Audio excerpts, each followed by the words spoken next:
我们手大家借我一下好了，我们看一下哈。我们手有爪子吗？有。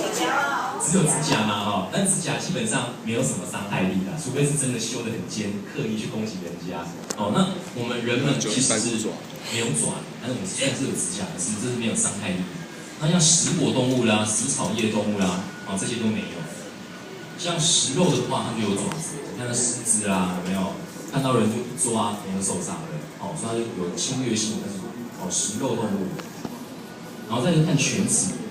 哦，那我们牙齿其实从小学啊，老师就教我们有3种牙齿嘛，哦，长大之后才有智齿，基本上就是有门牙，然后那个犬齿还有臼齿。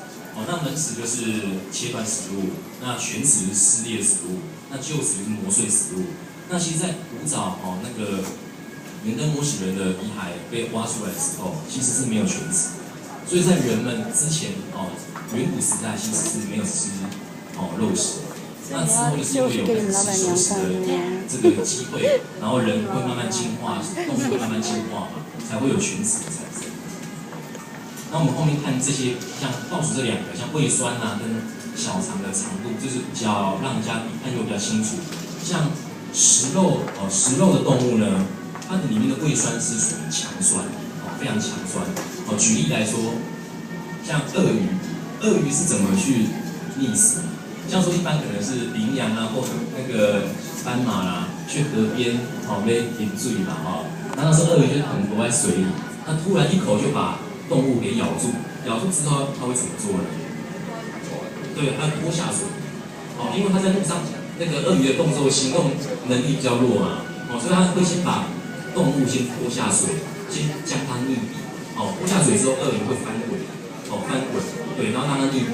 那翻滚的目的就是因为鳄鱼有非常强壮的下颚跟牙齿，它会将这个肉给咬碎、给撕碎。那撕碎之后呢，它不会拿筷子、拿汤匙慢慢吃，它就直接吞下去了。它直接吞下去的话，里面有肉啊，有骨头，那怎么办？所以它胃里面有非常强的强酸，动物都是这样，胃有非常强的强酸，它可以将这些骨头给分解掉。那如果说我们吃肉的话，把骨头吞落可能没消化啦，所以说基本上我们人体的架构结构其实是真的不一样的。所以我们人们啊，跟食果动物还有食草叶的动物，它胃里的那个酸碱其实是比食肉动物还弱上20倍。那从另外一个角度来看，就是小肠的长度。那食肉动物的话，它的小肠长度大约是它的人体的3倍长。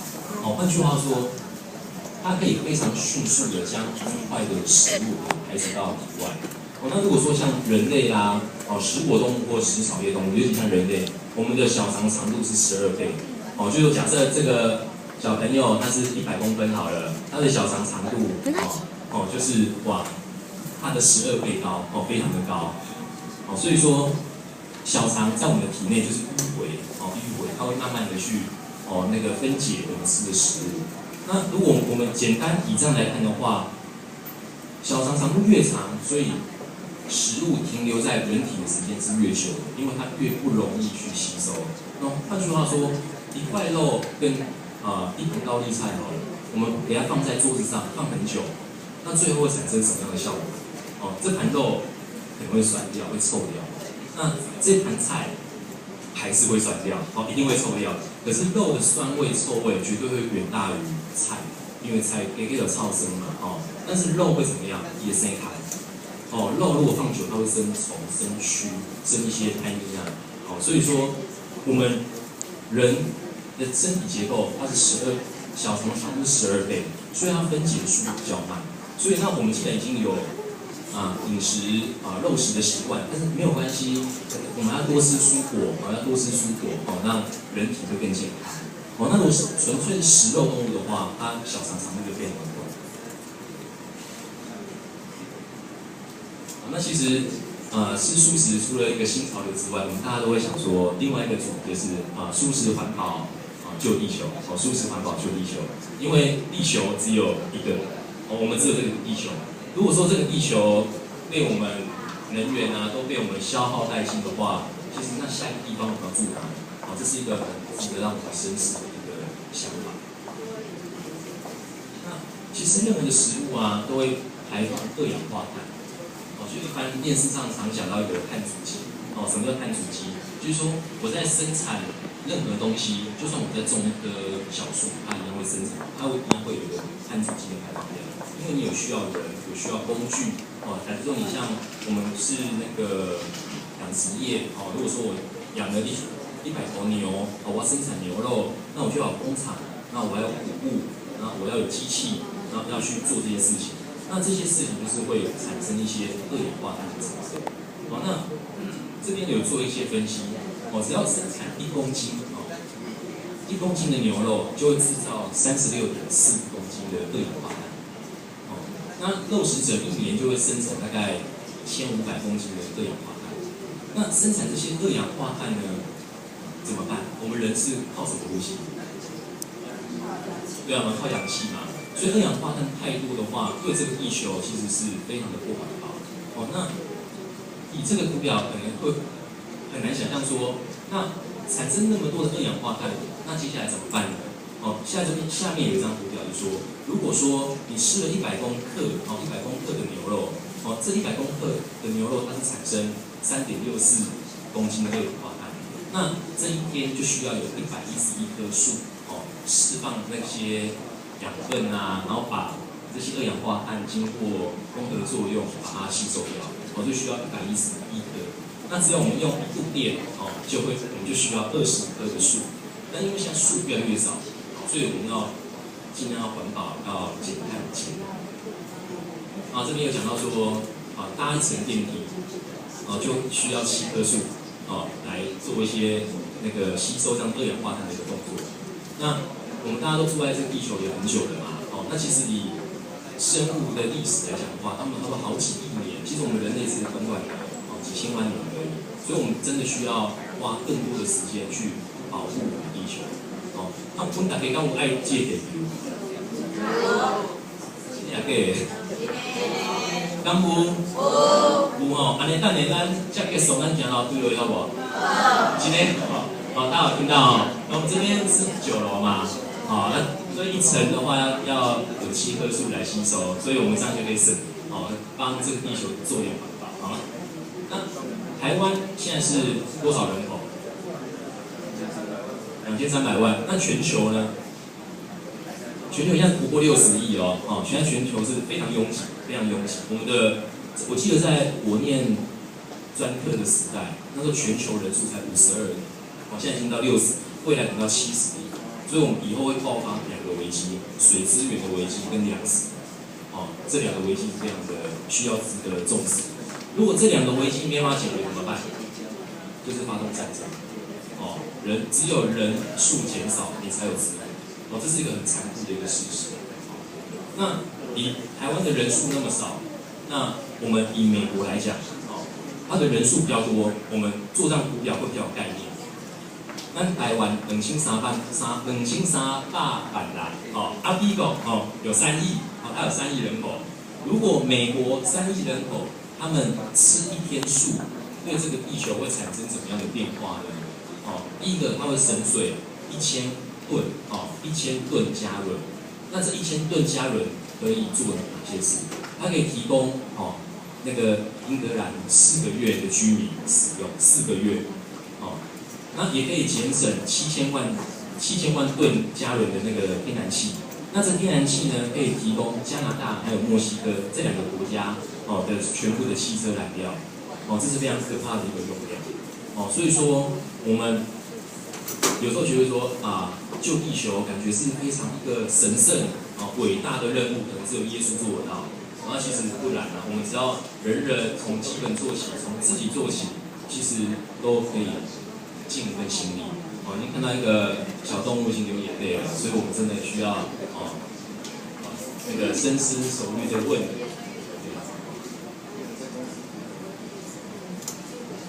其实讲到说，那吃素食感觉好像很困难，因为家里的冰箱打开就是大鱼大肉，如果要做素食的话，尽量怎么样做，对吧？那其实我刚从科技业转到餐饮业，我也是有这样的一个困扰，不过还是需要点毅力来克服。那其实煮饭真的没有那么难，我们只要有心像时珍都有讲，只要有心，人人都是食神。所以我们只要有心，肯付出，那其实都可以做出一道美味的佳肴。那我们今天提供一个美味素食 DIY 的一个小专题。那我们今天想要教大家也不敢说教，跟大家分享，跟大家交流一道菜就是奶香焗烤饭。那这个奶香焗烤饭呢，就是我们店里的做法，所以我们今天算是非常的没有藏私的。就是这么做。如果今天做出来的图片结果，到时候来我们店里吃饭不一样，你来跟我讲，好不好？所以说我们店里会准备哪些东西呢？今天焗烤饭呢，就是要有饭。那饭我们有2种选择。第一个就是我们饭要煮硬一点。煮硬一点。那为什么煮硬一点？煮硬一点是因为这个饭呢，我们要放在酱汁里面煮。那如果说饭太软的话，它就会太烂。那如果说你的饭现在煮得太软怎么办？那就只能赶快挖起来，把它放冷冻，隔天再煮。就只能用这种方式的。那因为一般的坊间的焗烤啊，就是说我可能分带给来带，那酱汁淋上去，然后就要放什么东西食材进去，然后再放起司进烤箱，这样就可以了。其实这样子也是一个焗烤，可是问题是说这样烤出来的饭呢会非常的硬，会非常的硬。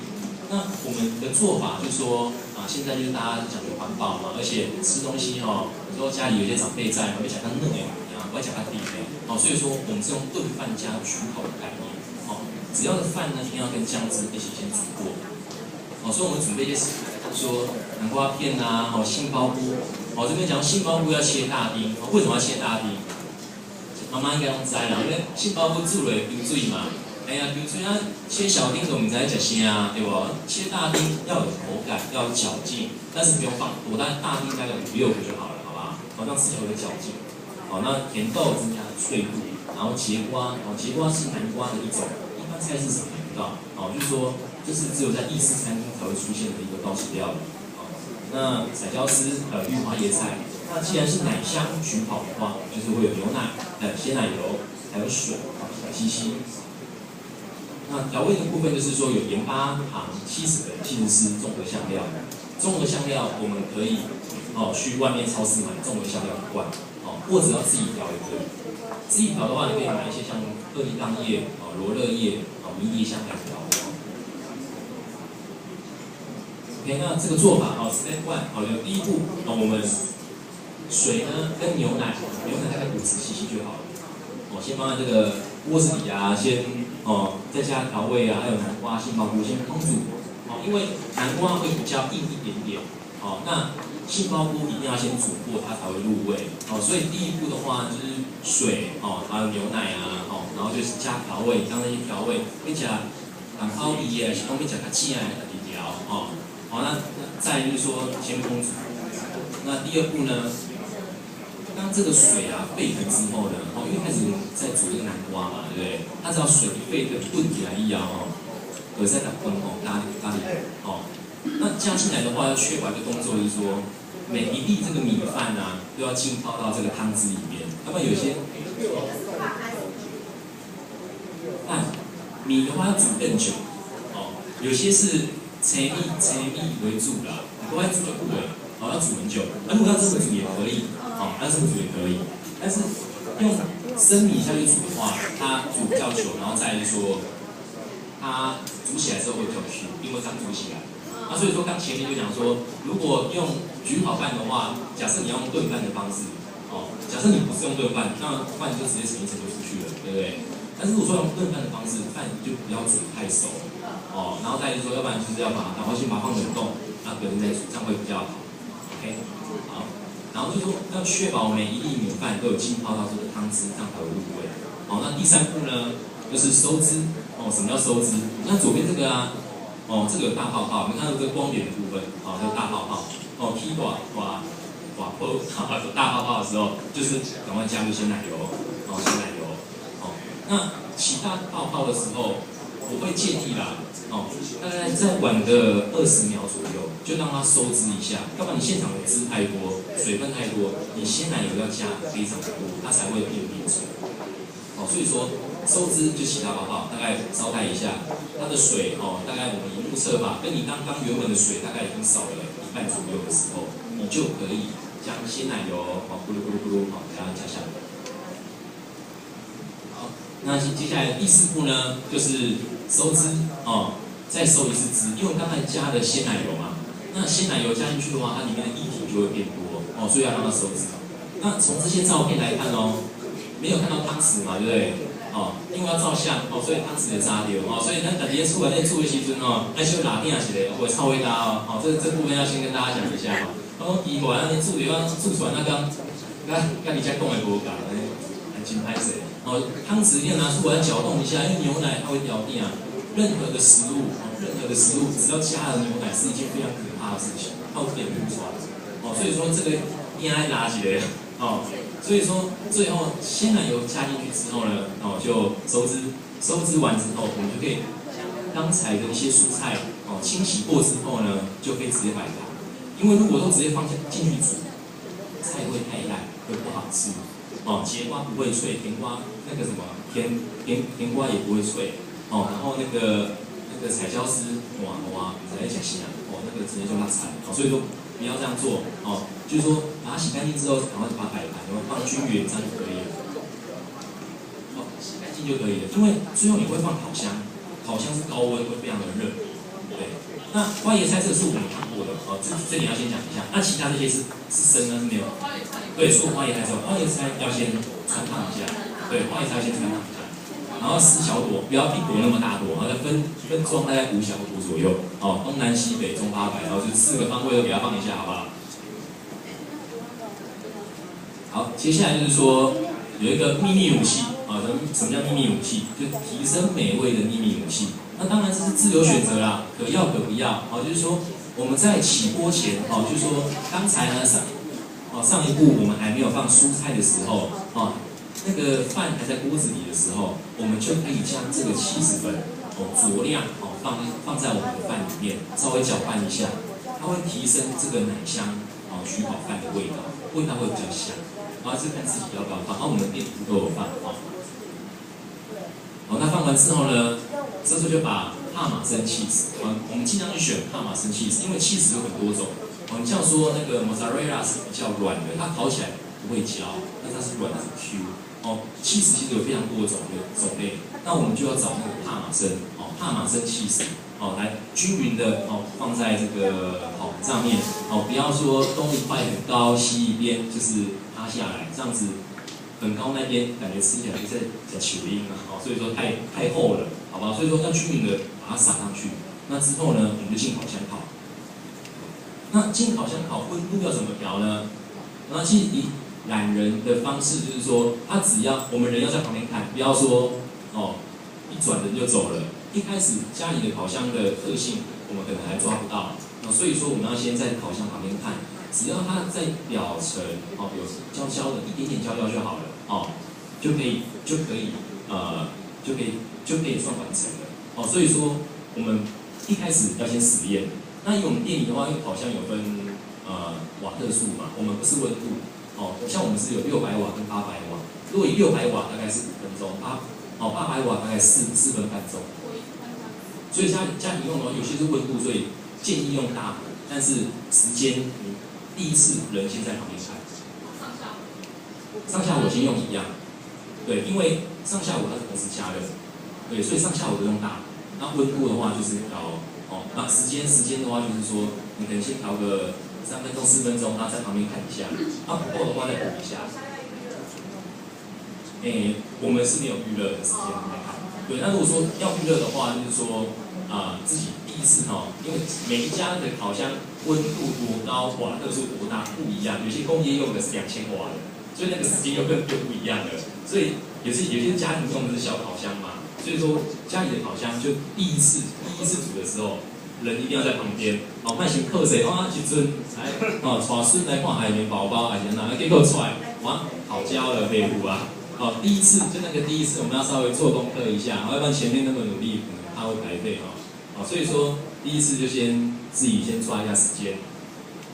好，最后呢，我们就完成了，有看到稍微焦焦的如果全部太焦，那个有点煮太过了哦。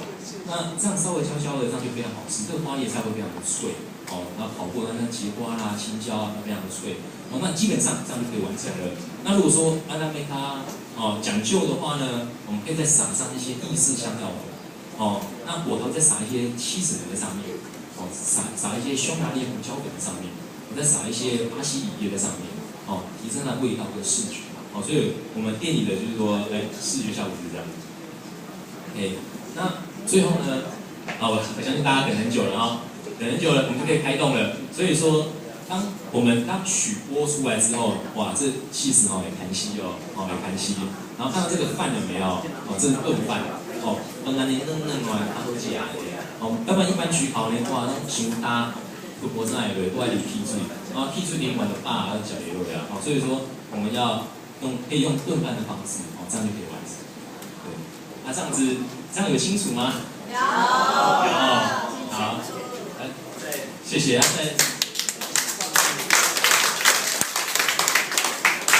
在各位妈妈面前讲这个猪脚，人家就有压力，大家拢比我们较高煮啊，所以我们来家一起分享那如果说自己有些私房菜也可以来我们店里大家做交流一下OK，这样就可以，谢谢你，谢谢。